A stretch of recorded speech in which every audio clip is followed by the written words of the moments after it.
L'amour est au beau fixe entre Alexandra de Hanovre et son compagnon Ben Sylvester Strootman. Très tendre dans les tribunes de Roland-Garros, le couple a multiplié les gestes d'affection tout en assistant à la victoire flamboyante de Novak Djokovic.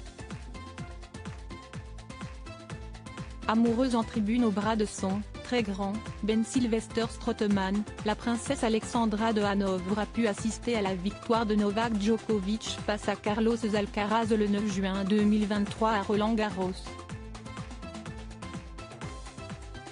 Tout au long du match sur terre battue, le couple s'est montré très tendre, ne se lâchant pas les mains pendant le tournoi. En couple avec le basketteur depuis 2016, elle l'a rencontré une première fois en 2012 lorsque la princesse Caroline lui avait décerné la médaille d'honneur lors de la fête des sports.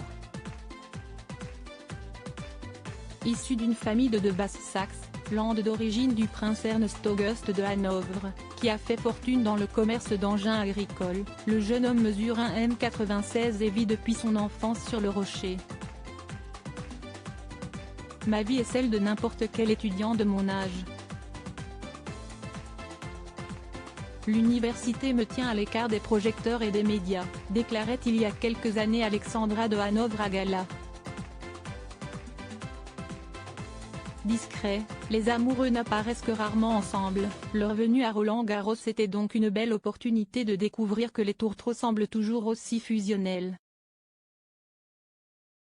Alexandra de Hanovre et Ben Sylvester Strootman sont scrutés à chacune de leurs sorties, comme le 31 mai dernier lors de la célébration du centenaire du prince Régnier III, où la jeune princesse était apparue dans une robe nuisette, ou encore lors du 80e Grand Prix de Monaco.